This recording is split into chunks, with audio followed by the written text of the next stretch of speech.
Hello viewers, welcome to Basava I T Manvi channel. So last ಕ್ಲಾಸಲ್ಲಿ ನೋಡಿದ ಹಾಗೆ ಲೂಪಿಂಗ್ ಡಿಸ್ಕಸ್ ಮಾಡಿದ್ವಿ. ಲಾಸ್ಟ್ ಕ್ಲಾಸಲ್ಲಿ ಲೂಪಿಂಗ್ ಆಗಿರ್ಬೋದು, ಜಂಪ್ ಸ್ಟೇಟ್ಮೆಂಟ್. ಸೊ ಜಂಪ್ ಸ್ಟೇಟ್ಮೆಂಟಲ್ಲಿ ಬರುವಂತಹ ಬ್ರೇಕ್ ಹಾಗೆ ಕಂಟಿನ್ಯೂ ಸ್ಟೇಟ್ಮೆಂಟ್ಸ್ ಅಂದರೆ ಏನು, ಪ್ರೋಗ್ರಾಮಲ್ಲಿ ನಾವು ಹೇಗೆ ಯೂಸ್ ಮಾಡ್ತೀವಿ ಅಂತ ಹೇಳಿ ಸೊ ಲಾಸ್ಟ್ ಕ್ಲಾಸಲ್ಲಿ ಡಿಸ್ಕಸ್ ಮಾಡಿದ್ವಿ. ಇವತ್ತು ಇನ್ನೊಂದಿಷ್ಟು ಹೊಸ ಟಾಪಿಕ್ಸ್ ಜೊತೆ ಡಿಸ್ಕಸ್ ಮಾಡೋಣ. ಇವತ್ತಿನ ಹೊಸ topic functions. Okay, so functions ಅಂದರೆ ಏನು, ಸ್ಟೋರೇಜ್ ಕ್ಲಾಸಸ್ ಅಂದರೆ ಏನು, ಸೊ ಇವು ಎಲ್ಲಿ ಒಂದು ಪ್ರೋಗ್ರಾಮಲ್ಲಿ ಎಲ್ಲಿ ಬಳಕೆ ಮಾಡ್ತೀವಿ ಅಂತ ಹೇಳಿ ಇವತ್ತಿನ ಕ್ಲಾಸಲ್ಲಿ ಡಿಸ್ಕಸ್ ಮಾಡೋಣ. ಸೊ ಅದಕ್ಕಿಂತ ಮುಂಚೆ ಫಸ್ಟ್ ಫಂಕ್ಷನ್ ಅಂದರೆ ಏನು ಅಂತೇಳಿ ತಿಳ್ಕೊಳ್ಳೋಣ. Functions are the building blocks of the C programming language. So ಯಾವ ಥರ ಅಂತಂದರೆ ಫಂಕ್ಷನ್ಸ್ ಬಿಲ್ಡಿಂಗ್ ಬ್ಲಾಕ್ಸ್, ಪಿಲ್ಲರ್ಸ್ ಅಂತ ಹೇಳ್ತೀವಿ, ಹೌದಾ.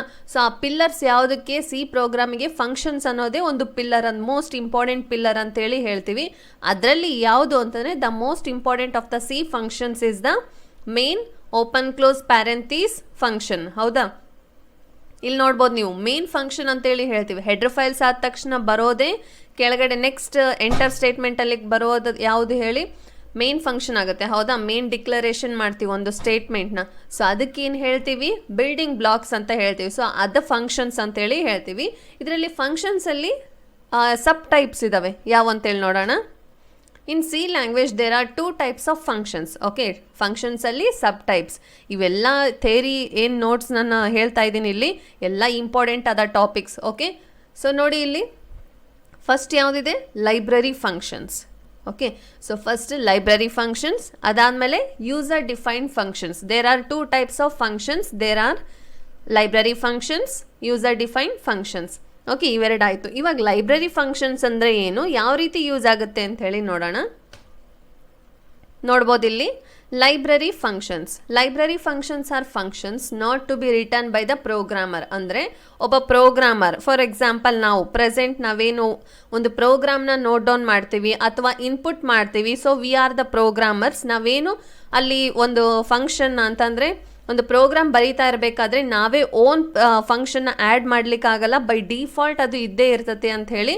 ಸೊ ಅದರಲ್ಲಿ ಯಾವುದು ಅಂತ ನೋಡೋಣ. But these are available in separate files called header files. Okay, header files nothing but a main section programs. ಯಾವುದಿದೆ, ಮೇನ್ ಸೆಕ್ಷನ್ಕಿಂತ ಮುಂಚೆ ಬರೋದು #include stdio.h, ಹೌದಾ.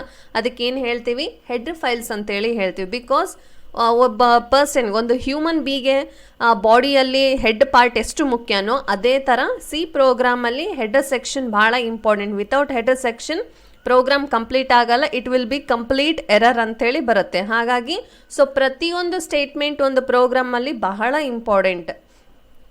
ಇದರಲ್ಲಿ ನೋಡೋಣ first. Okay, so library functions ಅಂದರೆ ಯಾವುವು ಅಂತಂದರೆ ಒಂದೆರಡು ಇದಾವೆ ನೋಡಿ ಇಲ್ಲಿ. ಸ್ಟ್ರಿಂಗ್ ಫಂಕ್ಷನ್, string.h, ಹೌದಾ. ಸೊ ಲಾಸ್ಟ್ ಕ್ಲಾಸಲ್ಲಿ ನೋಡಿದ್ರಿ ನೀವು ಸ್ಟ್ರಿಂಗ್ ಹ್ಯಾಂಡ್ಲಿಂಗ್ ಫಂಕ್ಷನ್ಸ್ ಅಂದರೆ ಯಾವುದು, ಮ್ಯಾಥ್ ಫಂಕ್ಷನ್ಸ್ ಅಂದರೆ ನಾವು ಎಲ್ಲಿ ಯೂಸ್ ಮಾಡ್ತೀವಿ ಅಂತ ಹೇಳಿ, ಹೌದಾ. #include stdio.h ಅಂತೇಳಿ ನೋಡಿದ್ವಿ. ಸ್ಟ್ರಿಂಗ್ನು ಯೂಸ್ ಮಾಡ್ತೀವಿ, ಅದ್ರ ಜೊತೆಗೆ ಮ್ಯಾಥ್, ಹೌದಾ. ಸೊ ಫಾರ್ ಎಕ್ಸಾಂಪಲ್ ನಾನೇನು ಯೂಸ್ ಮಾಡಿದ್ದೆ ಇದರಲ್ಲಿ, ರೆಗ್ಯುಲರ್ ಆಗಿ ನಾವು ಯಾವ್ದು ಯೂಸ್ ಮಾಡ್ತೀವಿ, #include stdio.h ಅಂತೇಳಿ ಯೂಸ್ ಮಾಡ್ತೀವಿ, ಹೌದಾ. STD ಅಂತಂದರೆ standard input output dot header files or handling functions ಅಂತಾದರೂ ಹೇಳ್ತೀವಿ. ಸೊ ಬೋತ್ ಎರಡೂ ನಾವು ಯೂಸ್ ಮಾಡ್ಕೋಬೋದು. ಅದರಲ್ಲಿ ಹ್ಯಾಂಡ್ಲಿಂಗ್ ಫಂಕ್ಷನ್ಸ್ ಅಂತಲೂ ಹೇಳ್ಬೋದು ಅಥವಾ ಹೆಡರ್ ಫೈಲ್ಸ್ ಅಂತಾದರೂ ಹೇಳ್ಬೋದು. ಮತ್ತು ಇಲ್ಲಿ ನೋಡ್ಬೋದು, ನಾವು ಒಂದು ಪರ್ಟಿಕ್ಯುಲರ್ ಪ್ರೋಗ್ರಾಮ್ ಮೇಲೆ ಯಾವುದಾದ್ರೂ ಒಂದು ಮ್ಯಾಥಮೆಟಿಕಲ್ ಫಂಕ್ಷನ್ಸ್ ಏನಾದರೂ ಯೂಸ್ ಮಾಡ್ತಾ ಇದ್ದರೆ ಅಲ್ಲಿ, ಫಾರ್ ಎಕ್ಸಾಂಪಲ್ sin θ ಆಗಿರ್ಬೋದು, cos θ, cosecant θ.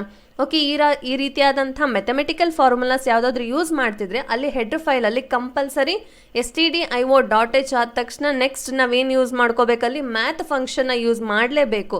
ಇಲ್ಲಾಂತಂದ್ರೆ ಏನಾಗುತ್ತೆ, ಎರರ್ ಮೆಸೇಜಸ್ ಡಿಸ್ಪ್ಲೇ ಆಗುತ್ತೆ ನಮಗೆ. ಸೊ ನೆಕ್ಸ್ಟ್ ನೋಡೋಣ, ಲೈಬ್ರರಿ ಫಂಕ್ಷನ್ಸ್ ಆದಮೇಲೆ ನೆಕ್ಸ್ಟ್ ಯಾವುದಿದೆ, user defined functions. User defined functions. A user defined function has to be return by the programmer to carry out some specific well defined task. So ಯಾವ ರೀತಿ ಅಂತಂದರೆ user defined functions ಅಂದರೆ ಒಂದು function return by the programmer. ಅಂದರೆ ನೀವು library ಫಂಕ್ಷನ್ಸಲ್ಲಿ ನೋಡಿದ್ವಿ, ಒಬ್ಬ ಪ್ರೋಗ್ರಾಮೇ ಅಲ್ಲಿ ರಿಟರ್ನ್ ಅಂದರೆ ನಾವಾಗೆ ಚೇಂಜ್ ಮಾಡಲಿಕ್ಕೆ ಆಗೋದಿಲ್ಲ. ಅಂದರೆ ಬೈ ಡಿಫಾಲ್ಟ್ ಏನೇನು ಯೂಸ್ ಮಾಡ್ತಿದ್ವಿ, ಫಾರ್ ಎಕ್ಸಾಂಪಲ್ ಹೇಳಿದ್ವಿ stdio.h ಆಗಿರ್ಬೋದು, ಸ್ಟ್ರಿಂಗ್ ಆಗಿರ್ಬೋದು, ಮ್ಯಾಥ್ ಆಗಿರ್ಬೋದು. ಬೈ ಡಿಫಾಲ್ಟ್ ಏನು ಅಂದರೆ ಒಂದು ಪ್ರೋಗ್ರಾಮ್, ಒಂದು ಕ್ವೆಶನ್ ತಕ್ಕಂಗೆ ನಾವು ಒಂದು ಪ್ರೋಗ್ರಾಮ್ ರಿಲೇಟೆಡ್ ಬರಿತಾ ಹೋಗ್ತೀವಿ, ಹೌದಾ. ಬಟ್ ಯೂಸರ್ ಡಿಫೈನ್ಡ್ ಫಂಕ್ಷನ್ಸಲ್ಲೇ ಹಾಗಲ್ಲ, ನಾವೇ ಓನ್ ಆಗಿ ಕ್ರಿಯೇಟ್ ಮಾಡ್ಬೋದು, ನಾವೇ ಒಂದು ಪ್ರೋಗ್ರಾಮಲ್ಲಿ ರಿಟರ್ನ್ ಮಾಡ್ಬೋದು, ಸಮ್ ಎಕ್ಸ್ಟ್ರಾ ಫೀಚರ್ಸ್ನ ಆ್ಯಡ್ ಮಾಡ್ಕೋಬೋದು ಅಂಥೇಳಿ ಯೂಸರ್ ಡಿಫೈನ್ಡ್ ಫಂಕ್ಷನ್ಸ್ ಹೇಳ್ತಾ ಇದೆ. ಓಕೆ, ಸೊ ನೋಡಿದ್ರಲ್ಲ ಫಂಕ್ಷನ್ಸಲ್ಲಿ ಟೈಪ್ 1 ಟೈಪ್ 2 ಯಾವ್ಯಾವ ಇದಾವೆ ಅಂತ ಹೇಳಿ library functions and user defined functions. So go to next return statement. Okay, so ಈ ರಿಟರ್ನ್ ಸ್ಟೇಟ್ಮೆಂಟ್ ಅಂದರೆ ಎಲ್ಲಿ ಯೂಸ್ ಮಾಡ್ತೀವಿ ಹೇಳಿ ನಾವು? ಒಂದು ಪ್ರೋಗ್ರಾಮ್ ನೋಡಿ, ಒಂದು ಪ್ರೋಗ್ರಾಮ್ ಫಾರ್ಮೆಟ್ ಹೇಳ್ತೀನಿ. ಫಸ್ಟ್ ಯೂಸ್ ಮಾಡೋದು ಹೆಡರ್ ಫೈಲ್ಸ್ ಯೂಸ್ ಮಾಡ್ತೀವಿ, ಅದ್ರ ಕೆಳಗಡೆ ಮೇನ್ ಸೆಕ್ಷನ್ ಯೂಸ್ ಮಾಡ್ತೀವಿ. ಮೇನ್ ಸೆಕ್ಷನ್ ಎಂಟರ್ ಕೊಟ್ಟ ತಕ್ಷಣ open flap bracket, then next ಒಂದು ಟ್ಯಾಬ್ ಕೊಟ್ಟ ಮೇಲೆ ನಾವು ವೇರಿಯಬಲ್ ಡಿಕ್ಲರೇಷನ್ ಮಾಡ್ತೀವಿ. ಅದ್ರ ಕೆಳಗಡೆ ಪ್ರಿಂಟ್ ಎಫ್, ಸ್ಕ್ಯಾನ್ ಎಫ್, ಹೌದಾ, ಅಲ್ಲೇನು ತೊಗೋತೀವಿ? ಇನ್ಪುಟ್ ತೊಗೋತೀವಿ, ಪ್ರಿಂಟ್ ಆಗಿರ್ಬೋದು. ದೆನ್ ಕೊಟ್ಟಿರುವಂಥ ಪ್ರಿಂಟಿಗೆ ಸ್ಕ್ಯಾನ್ ಮಾಡುತ್ತೆ. ಅದಾದಮೇಲೆ ಸಮ್ ಫಾರ್ಮುಲಾಸ್ ಏನಾದರೂ ಯೂಸ್ ಮಾಡಲಿಕ್ಕಿದ್ರೆ ಫಾರ್ಮುಲಾಸ್ ಯೂಸ್ ಮಾಡ್ತೀವಿ. ಅದ್ರ ನೆಕ್ಸ್ಟ್ ಏನು ಮಾಡ್ತೀವಿ? ಕನ್ಕ್ಲೂಷನ್ ರೂಪದಲ್ಲಿ ಪ್ರಿಂಟ್ ಎಫ್ ಅಂತ ಮತ್ತೆ ಇನ್ನೊಂದು ಸಾರಿ ಬರಿತೀವಿ, ಹೌದಾ. ಜಸ್ಟ್ ಫಾರ್ಮೇಟ್ ಹೇಳ್ತಾ ಇದ್ದೀನಿ ನಾನು, ಸಿಂಪಲ್ ಪ್ರೋಗ್ರಾಮ್ದು ಹೇಳ್ತಾ ಇದ್ದೀನಿ, ನಾಟ್ ಕಾಂಪ್ಲಿಕೇಟ್ ಪ್ರೋಗ್ರಾಮ್. ಅದಾದಮೇಲೆ ನೆಕ್ಸ್ಟ್ ಎಟ್ ಲಾಸ್ಟ್ ನಾವೇನು ಬರಿತೀವಿ? ರಿಟರ್ನ್ ಸ್ಟೇಟ್ಮೆಂಟ್ ಅಂತ ಬರಿತೀವಿ. ಓಕೆ, ಸೊ ಆ ರಿಟರ್ನ್ ಸ್ಟೇಟ್ಮೆಂಟ್ ಮತ್ತು ಯಾವ ಪ್ರೋಗ್ರಾಮ್, ಎಲ್ಲ ಪ್ರೋಗ್ರಾಮಲ್ಲಿ ಯೂಸ್ ಮಾಡ್ಲಿಕ್ಕೆ ಬರಲ್ಲ. ಓಕೆ, ಇಲ್ಲಿ ಕಂಡೀಷನ್ಸ್ ಅಪ್ಲೈ ಆಗಿದೆ ನೋಡಿ. Function returns a value to the calling function with the use of keyword return. Okay, so keywords ಅಂದರೆ ಯಾವ ಬರ್ತಾವೆ ಹೇಳಿ? Switch, if else, nested if, then looping ಆಗಿರ್ಬೋದು, ಅಂದರೆ for loop, while loop, do while loop, ಈ jump statement ಆಗಿರ್ಬೋದು. ಈ ರೀತಿಯಾದಂಥ ಕೀವರ್ಡ್ಸ್ ನಾವೇನಾದರೂ ಒಂದು ಪರ್ಟಿಕ್ಯುಲರ್ ಪ್ರೋಗ್ರಾಮಲ್ಲಿ ಯೂಸ್ ಮಾಡ್ತಾ ಇದ್ದರೆ ಅಲ್ಲಿ ಏನಾಗುತ್ತೆ? ರಿಟರ್ನ್ ಸ್ಟೇಟ್ಮೆಂಟ್ ಕಂಪಲ್ಸರಿ ಆ್ಯಡ್ ಆಗಲೇಬೇಕು. Okay, followed by a data variables or constant values. So variables ಅಂದರೆ ಯಾವ ಯೂಸ್ ಮಾಡ್ತೀವಿ ಹೇಳಿ? Integer, float, double, char. ಈ ರೀತಿಯಾದಂಥ ವೇರಿಯಬಲ್ ಡಿಕ್ಲೇರ್ ಮಾಡ್ಬೇಕಾದ್ರೆ ನಾವು ಇಂಟ್ ಜಾಸ್ತಿ ಏನು ಯೂಸ್ ಮಾಡ್ತೀವಿ? ಇಂಟಿಜರ್ಸ್ ಯೂಸ್ ಮಾಡ್ತೀವಿ. ಆರ್ ಮೊನ್ನೆ ಒಂದು ಎಕ್ಸಾಂಪಲ್ ಕೊಟ್ಟಿದೆ ಆಸ್ಕಿ ವ್ಯಾಲ್ಯೂಸ್ ಅಂತೇಳಿ, ಹೌದಾ. ಸೊ ಆಸ್ಕಿ ವ್ಯಾಲ್ಯೂಸಲ್ಲಿ ನಾವೇನು ಯೂಸ್ ಮಾಡಿದ್ವಿ? ಕ್ಯಾರೆಕ್ಟರ್ನ ಯೂಸ್ ಮಾಡಿದ್ವಿ, ಹೌದಾ. CH ಅಂತೇಳಿ ಯೂಸ್ ಮಾಡಿದ್ವಿ. ಹಾಗಾಗಿ ನಾವು ಏನು ಕ್ವೆಶನ್ ರಿಲೇಟೆಡ್ ಏನು ಬರೀತಾ ಹೋಗ್ತೀವಿ, ಹೌದಾ, ಕೀವರ್ಡ್ಸ್ ಯೂಸ್ ಮಾಡ್ತೀವ ಅಥವಾ ವೇರಿಯಬಲ್ಸ್ ಯೂಸ್ ಮಾಡ್ತೀವ, ಅಲ್ಲಿ ಏನಾಗುತ್ತೆ? ರಿಟರ್ನ್ ಸ್ಟೇಟ್ಮೆಂಟ್ ನಾವು ಯೂಸ್ ಮಾಡಬೇಕಾಗತ್ತೆ. ಓಕೆ, ಸೊ ಕ್ಲಿಯರ್ ಆಯ್ತಲ್ಲ ಯಾವ ರೀತಿ ರಿಟರ್ನ್ ಸ್ಟೇಟ್ಮೆಂಟ್ ಬರಬೇಕು ಅಂದರೆ? Only with the use of keywords return, ಅಂದರೆ ಕೀವರ್ಡ್ಸ್ ಯೂಸ್ ಮಾಡಿದಾಗೆ ಅಥವಾ ಡಾಟಾ ವೇರಿಯಬಲ್ಸ್ ಯೂಸ್ ಮಾಡಿದಾಗ ಮಾತ್ರ ಏನು ಮಾಡಬೇಕು? ರಿಟರ್ನ್ ಸ್ಟೇಟ್ಮೆಂಟ್ನ ನಾವಲ್ಲಿ ಆ್ಯಡ್ ಮಾಡಬೇಕು. ಜನರಲ್ ಫಾರ್ಮೇಟ್ ನೋಡಿ ಇಲ್ಲಿ, return or return expression. So ಎಕ್ಸ್ಪ್ರೆಷನಲ್ಲಿ ಏನು ಕೊಡ್ತೀವಿ? ರಿಟರ್ನ್ 0 ಅಂತಾದರೂ ಕೊಡ್ತೀವಿ, or return 3, whatever. For example ನೋಡಿ ಇಲ್ಲಿ ರಿಟರ್ನ್ 3, ರಿಟರ್ನ್ n, ಹೌದಾ. ಈ ರೀತಿಯಾಗಿ ನಾವೇನು ಮಾಡ್ತೀವಿ? ಒಂದು ಎಕ್ಸಾಂಪಲ್ ಕೊಡ್ತಾ ಹೋಗ್ತೀವಿ. ಸೊ ರಿಟರ್ನ್ ನೋಡಿದ್ರಲ್ಲ ಯಾವ ರೀತಿ ಅಂತ ಹೇಳಿ, ಯಾವುದು ಅಂದರೆ ಜಸ್ಟ್ ಕೀವರ್ಡ್ಸ್ ಯೂಸ್ ಮಾಡಿದಾಗೆ, ವೇರಿಯಬಲ್ಸ್ ಯೂಸ್ ಮಾಡಿದಾಗೆ ನಾವಲ್ಲಿ ರಿಟರ್ನ್ ಸ್ಟೇಟ್ಮೆಂಟ್ನ ಆ್ಯಡ್ ಮಾಡಬೇಕು. ಅದು ರಿಟರ್ನ್ ಸ್ಟೇಟ್ಮೆಂಟಲ್ಲಿ ಹೇಗೆ ಆ್ಯಡ್ ಮಾಡಬೇಕು ಅಂದರೆ ಇದೇ ರೀತಿ, ಜಸ್ಟ್ ರಿಟರ್ನ್ 3 ಸೆಮಿಕೋಲನ್, ಈ ರೀತಿ ಬರೀತಾ ಹೋಗಬೇಕು. ಸೊ ನೆಕ್ಸ್ಟ್ ನೋಡೋಣ ಕಾಲಿಂಗ್ ಫಂಕ್ಷನ್, ಹೌದಾ. ಸೊ ಕಾಲಿಂಗ್ ಎ ಫಂಕ್ಷನ್, ಏನಿದು ಕಾಲಿಂಗ್ ಅ ಫಂಕ್ಷನ್ ಅಂತಂದರೆ? ಅಂದರೆ ಇಷ್ಟೊತ್ತು ನೋಡಿದ್ರಿ ಫಂಕ್ಷನ್ಸ್ ಅಂದರೆ ಯಾವುವು, ಸೊ ಅದರಲ್ಲಿ ಬರುವಂಥ ಸಬ್ ಟೈಪ್ಸ್ ಯಾವುವು ಅಂತ ಹೇಳಿ ನೋಡಿದ್ರಿ. ಸೊ ಇವಾಗ ಕಾಲಿಂಗ್ ಅ ಫಂಕ್ಷನ್ ಅಂದರೆ ಪರ್ಟಿಕ್ಯುಲರ್ ಫಂಕ್ಷನ್ಗೆ ಕಾಲ್ ಮಾಡ್ತೀವಿ, ಹೌದಾ. This is a function and this is a function ಅಂಥೇಳಿ ಈ ರೀತಿ ನಾವು ಹೇಳ್ತಾ ಹೋಗ್ತೀವಿ. ಅದರಲ್ಲಿ ಕಾಲಿಂಗ್ ಫಂಕ್ಷನ್ಸ್ ಯಾವುವು ಅಂತ ನೋಡೋಣ. A defined function can be called from other functions by specifying its name followed by a list of arguments enclosed with parentheses. Okay, so ನೋಡ್ಬೋದು ಇಲ್ಲಿ ನಾ ಹೇಳ್ತಿದ್ದೆ ನಿಮಗೆ ಪ್ರೀವಿಯಸ್ ಕ್ಲಾಸಸಲ್ಲಿ ಓಪನ್ ಕ್ಲೋಸ್ ಕಾಮನ್ ಬ್ರ್ಯಾಕೆಟ್ಸ್ ಅಂತ ಹೇಳ್ತಿದ್ವಿ. ನಾವು ಕಾಮನ್ ಆಗಿ ಹೇಳೋದು ಓಪನ್ ಕ್ಲೋಸ್ ಕಾಮನ್ ಬ್ರ್ಯಾಕೆಟ್ಸ್ ಅಂತ, ಬಟ್ ಪರ್ಟಿಕ್ಯುಲರ್ ಆಗಿ ಏನು ಹೇಳ್ತೀವಿ ನಾವು? ಪ್ಯಾರೆಂಥೀಸ್ ಅಂತ ಹೇಳ್ತೀವಿ. ಓಕೆ, ಸೊ ಪ್ಯಾರೆಂಥೀಸ್ ಅಂದರೆ ಯಾವ ತೋರಿಸ್ತೀನಿ ಇಲ್ಲಿ ನೋಡಿ. ಇಲ್ಲಿ ಜನರಲ್ ಫಾರ್ಮೇಟ್ ಇದೆ, ಫಂಕ್ಷನ್ ಅಂಡರ್ಸ್ಕೋರ್ ನೇಮ್. ಇಲ್ಲಿ ಓಪನ್ ಕ್ಲೋಸ್ ಕಾಮನ್ ಬ್ರ್ಯಾಕೆಟ್ಸ್ ಇದೆ, ಹೌದಾ. ಸೊ ಈ ಕಾಮನ್ ಬ್ರ್ಯಾಕೆಟ್ಸ್ಗೆ ಏನು ಹೇಳ್ತೀವಿ ನಾವು? ಪ್ಯಾರೆಂಥೀಸ್ ಅಂತೇಳಿ ಹೇಳ್ತೀವಿ. ಆ್ಯಕ್ಚುಲಿ ಪ್ಯಾರೆಂಥೀಸ್ ಅಂತಲೇ ಹೇಳ್ತೀವಿ, ಬಟ್ ಪ್ರೊನೌನ್ಸೇಷನ್ ಮಾಡಬೇಕಾದ್ರೆ ಪ್ಯಾರೆಂಥೀಸ್ ಅಂತೇಳಿ ಸೊ ನಮಗೆ ಬೇಗ ಬರೋದಿಲ್ಲ, ಹೌದಾ. ಹಾಗಾಗಿ ನಾವು ಓಪನ್ ಕ್ಲೋಸ್ ಕಾಮನ್ ಬ್ರ್ಯಾಕೆಟ್ಸ್ ಅಂತೇಳಿ ನಾವು ಯೂಸ್ ಮಾಡ್ತಾ ಹೋಗ್ಬೋದು. ಬಟ್ ಏನಾದರೂ ನಿಮಗೆ ಒಂದು ಇಂಟರ್ವ್ಯೂ ಆಗಿರ್ಬೋದು ಅಥವಾ ಒಂದು ಎಕ್ಸಾಮಲ್ಲಿ ಇದೇ ರೀತಿ ಪ್ಯಾರೆಂಥೀಸ್ ಅಂತಲೇ ನಾವು ಬಳಕೆ ಮಾಡಬೇಕು, ಇದೇ ರೀತಿಯಾಗಿಯೇ ತಿಳ್ಕೊಬೇಕು. ಓಕೆ, ಸೊ ಬಳಕೆ ಮಾಡೋದು ಬೇರೆ, ತಿಳ್ಕೊಳೋದು ಬೇರೆ, ಹೌದಾ. ಸೊ 2 ಟೈಪ್ಸಲ್ಲಿನೂ ನಾವು ಎಲ್ಲನೂ ತಿಳ್ಕೊಂಡಿರಬೇಕು. ಸೊ ಕಾಲಿಂಗ್ ಫಂಕ್ಷನ್ಸ್ ಅಂದರೆ ನೋಡ್ಬೋದು ಇಲ್ಲಿ ಫಂಕ್ಷನ್ ಅಂಡರ್ಸ್ಕೋರ್ ನೇಮ್, ಈ ರೀತಿಯಾಗಿ ಒಂದು ಫಾರ್ಮೆಟಲ್ಲಿ ಬರ್ತಿರೋದಕ್ಕೆ ಏನು ಹೇಳ್ತೀವಿ ನಾವು? ಕಾಲಿಂಗ್ ಅ ಫಂಕ್ಷನ್ ಅಂತೇಳಿ ಹೇಳ್ತೀವಿ. ಇದಕ್ಕೆ ಕಾಲಿಂಗ್ ಫಂಕ್ಷನ್ ಅಂತ. ನೆಕ್ಸ್ಟ್ ನೋಡೋಣ. ಫಾರ್ ಎಕ್ಸಾಂಪಲ್, ಜಸ್ಟ್ ಒಂದು ಎಕ್ಸಾಂಪಲ್ ಇದು. ಏನು ಎಕ್ಸಾಂಪಲ್? ಹ್ಯಾಶ್ ಇನ್ಕ್ಲೂಡ್, ಹೌದಾ. Header section, then main section, open curly brace, then enter tab, int a, b ಅಂದರೆ ವೇರಿಯಬಲ್ ಡಿಕ್ಲರೇಷನ್ ಮಾಡಿದ್ವಿ ನಾವು ಇಲ್ಲಿ. Then int a b c open close parentheses semicolon. ಇದಕ್ಕೇನು ಹೇಳ್ತೀವಿ? ಫಂಕ್ಷನ್ ಪ್ರೋಟೋಟೈಪ್ ಅಂತೇಳಿ ಹೇಳ್ತೀವಿ. ಓಕೆ, ಸೊ ಏನು ಹೇಳ್ತೀವಿ ಇದಕ್ಕೆ? Function prototype. ಆರೋ ಮಾರ್ಕಲ್ಲಿ ಇಂಡಿಕೇಟ್ ಮಾಡಿದ್ದೀನಿ ನೋಡಿ ಇಲ್ಲಿ. ಓಕೆ, ಸೊ ನೋಡಿ ಇಲ್ಲಿ ಆರೋ ಮಾರ್ಕಲ್ಲಿ ಇಂಡಿಕೇಟ್ ಮಾಡಿದ್ದೀನಿ. ಅದಾದ ತಕ್ಷಣ ಸ್ಕ್ಯಾನ್ ಎಫ್, ಬಿಕಾಸ್ ಇಲ್ಲಿ ನಾವು ಯಾವ ರೀತಿ 2 ವೇರಿಯೇಬಲ್ಸ್ನ ಡಿಕ್ಲೇರ್ ಮಾಡಿದ್ದೀವಿ, ಹಾಗಾಗಿ modulus D ampersand A ampersand B. In case ಇಲ್ಲಿ ಸಿ ಡಿ ಇ ಎಫ್ ಅಂತ ಆ ರೀತಿ ನಾವು ಎಷ್ಟಾದರೂ ವೇರಿಯೇಬಲ್ಸ್ ತೊಗೊಂಡಿದ್ರೆ ಅದೇ ಥರ ಎಷ್ಟು ತೊಗೊಂಡಿರ್ತೀವಿ ಇದು modulus d continues 4 variables declare ಮಾಡಿದ್ರೆ ಇಲ್ಲಿ 4 ಡಿ ಬರಬೇಕು, ಆಂಪರ್ಸೆಂಟ್ ಡಿ ಅಂಥೇಳಿ ಬರಬೇಕು. ಓಕೆ, ಮಾಡ್ಯುಲಸ್ ಡಿ ಆಗಿರ್ಬೋದು, ಆಂಪರ್ಸೆಂಟ್ ಡಿ ಆಗಿರೋದು 4 ಟೈಮ್ಸ್ ರಿಪೀಟ್ ಆಗಬೇಕು. ನೆಕ್ಸ್ಟ್ ನೋಡೋಣ ಇಲ್ಲಿ print f. Modulus d a b c open close parentheses a comma b close. ಹೌದಾ, ಇದಕ್ಕೇನು ಹೇಳ್ತೀವಿ? ಇಲ್ಲಿ ನಾವು ಪ್ರಿಂಟ್ ಎಫ್ ಅಲ್ಲಿ ಕೊಡುವಂಥದ್ದು ನೋಡ್ಬೋದು. ಇಲ್ಲಿ ಆರೋ ಮಾರ್ಕಲ್ಲಿ ಇಂಡಿಕೇಟ್ ಮಾಡ್ತಾ ಇದ್ದೀನಿ. ಇದಕ್ಕೇನು ಹೇಳ್ತೀವಿ? ಫಂಕ್ಷನ್ ಕಾಲಿಂಗ್ ಅಂತೇಳಿ ಹೇಳ್ತಾ ಹೋಗ್ತೀವಿ. Next close flower bracket int a b c open close ಯಾವುದಿದ್ದು ಪ್ಯಾರೆಂಥೀಸಲ್ಲಿ ಐ ಕಾಮ ಜೆ. ಹೌದಾ, ನನಗೆ ಪರ್ಟಿಕ್ಯುಲರಾಗಿ ಎಲ್ಲದಕ್ಕೂ ಓಪನ್ ಕ್ಲೋಸ್ ಕಾಮನ್ ಬ್ರ್ಯಾಕೆಟ್ ಅಂತ ಹೇಳಿ ಏನಾಗುತ್ತೆ ಅದೇ ಪ್ರೊನೌನ್ಸಿಯೇಷನಲ್ಲೇ ಬರ್ತಾ ಇದೆ. ಹೌದಾ, ಸೊ ಪ್ಯಾರೆಂಥೀಸ್ ಅನ್ನೋದು ನಾವು ಏನು ಮಾಡ್ಕೋಬೇಕು? ಅಭ್ಯಾಸ ಮಾಡ್ಕೋಬೇಕು. Int i comma J.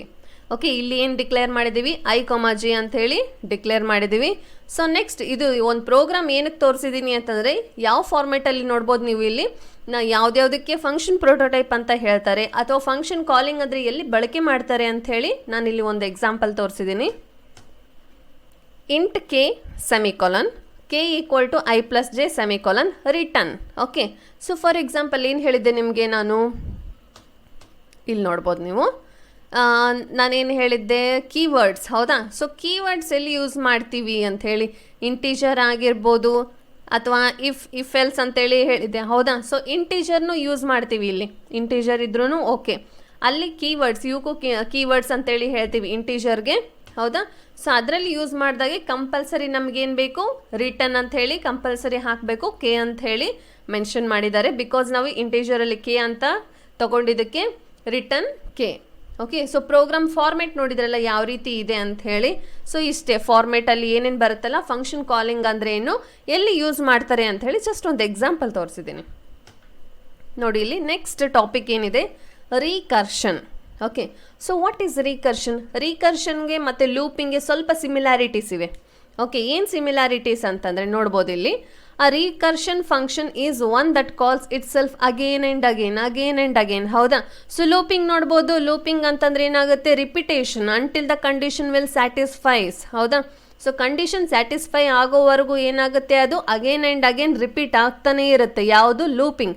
ಅದೇ ಥರ ರಿಕರ್ಷನ್ ಅಂದ್ರೂ ಅಷ್ಟೇ is one that calls itself, ಅಂದರೆ ತಾನೇ ಏನಾಗುತ್ತೆ? ಅಗೇನ್ ಆ್ಯಂಡ್ ಅಗೇನ್ ಕಾಲ್ ಮಾಡುತ್ತೆ ಫಂಕ್ಷನ್.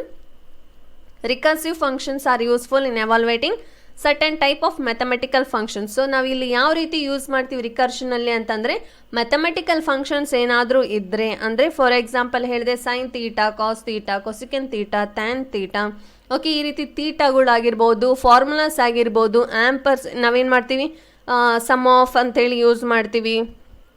ಓಕೆ, ಈ ರೀತಿಯಾದಂಥ ಮ್ಯಾಥಮೆಟಿಕಲ್ ಫಾರ್ಮುಲಾಸ್ ಏನಾದರೂ ಪರ್ಟಿಕ್ಯುಲರ್ ಯೂಸ್ ಮಾಡೋ ಹಾಗಿದ್ದರೆ ಮಾತ್ರ ಅಲ್ಲಿ ರಿಕರ್ಷನ್ ಫಂಕ್ಷನ್ ಅರೈಸ್ ಆಗುತ್ತೆ.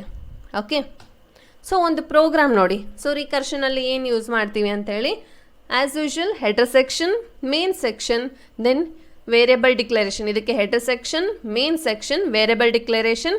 ದೆನ್ ಕೆಳಗಡೆ ನೋಡ್ಬೋದು ಇಲ್ಲಿ int i comma a, then scan f, open close parentheses ಒಳಗಡೆ ಮಾಡ್ಯುಲಸ್ ಡಿ, ಬಿಕಾಸ್ ನಾವಿಲ್ಲಿ ಎನ್ ಅಂತ ಯಾವುದಿದು?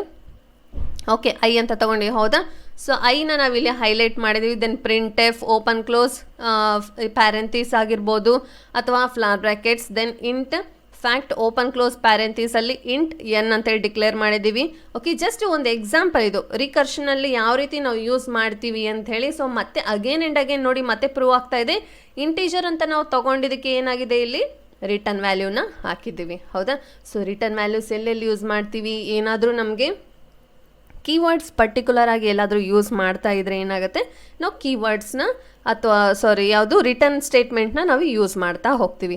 ಸೊ ನೋಡಿದ್ರಲ್ಲ ಯಾವ ರೀತಿ ಪ್ರೋಗ್ರಾಮ್ಸ್ ಆಗಿರ್ಬೋದು, ಫಂಕ್ಷನ್ ಆಗಿರ್ಬೋದು, ಕಾಲಿಂಗ್ ಫಂಕ್ಷನ್ ಆಗಿರ್ಬೋದು, ದೆನ್ ಸ್ಟೋರೇಜ್ ಕ್ಲಾಸಸ್ ಅಂದರೆ ಎಲ್ಲಿ ಸ್ಟೋರ್ ಮಾಡ್ತೀವಿ ನಾವು, ರಿಕರ್ಷನ್ ನೋಡಿದರೆ, ರಿಟರ್ನ್ ಸ್ಟೇಟ್ಮೆಂಟ್ ನೋಡಿದ್ರಿ ಯಾವ ರೀತಿ ಯೂಸ್ ಮಾಡ್ತೀವಿ ಅಂತ ಹೇಳಿ. ಜಸ್ಟ್ ಇವೇನಾಗುತ್ತೆ, ಒಂದು ಪ್ರೋಗ್ರಾಮಲ್ಲಿ ಟಾಪಿಕ್ ಆಗುತ್ತೆ. ಆ ಪರ್ಟಿಕ್ಯುಲರ್ ಪ್ರೋಗ್ರಾಮಲ್ಲಿ ನಾವು ಎಲ್ಲೆಲ್ಲಿ ಯೂಸ್ ಮಾಡ್ತೀವಿ ವರ್ಡ್ಸ್ನ ಅಂತ ಹೇಳಿನೇ ಇವತ್ತಿನ ಕ್ಲಾಸಲ್ಲಿ ಬಂದಿರೋ ಟಾಪಿಕ್. ಓಕೆ, ಸೊ ನೋಡಿದ್ರಲ್ಲ, ಎಲ್ಲ ಕ್ಲಾಸಸ್ ಹೀಗೆ ಫಾಲೋ ಅಪ್ ಮಾಡ್ತಾ ಇರಿ. ಮಾಡಿದರೆ ಮಾತ್ರ ಏನಾಗುತ್ತೆ, ನೆಕ್ಸ್ಟ್ ಕ್ಲಾಸ್ ಏನು ಹೇಳ್ತೀನಿ ಅಥವಾ ಪ್ರೀವಿಯಸ್ ಲಿಂಕ್ ಇರುತ್ತೆ.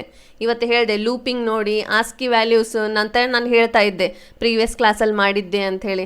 ಇವತ್ತು ಕ್ಲಾಸಲ್ಲಿ ಮಾತ್ರ ಕೇಳಿದ್ರೆ ಏನಾಗುತ್ತೆ, ಮುಂಚೆ ಏನೋ ಹೇಳಿದ್ರು ಬಿಡಿ ನಮ್ಗೆ ಅರ್ಥ ಆಗೋದಿಲ್ಲ ಅನ್ನೋ ಒಂದು ಥಾಟಲ್ಲಿ ಬಂದುಬಿಡ್ತೀರಿ. ಹಾಗಾಗಿ ಕಂಟಿನ್ಯೂಸ್ ಕ್ಲಾಸಸ್ನ ಕೇಳ್ತಾ ಇರಿ. ಓಕೆ, ಸೊ ಇನ್ನೊಂದಿಷ್ಟು ಟಾಪಿಕ್ಸ್ನ ನೆಕ್ಸ್ಟ್ ಕ್ಲಾಸಲ್ಲಿ ಡಿಸ್ಕಸ್ ಮಾಡೋಣ.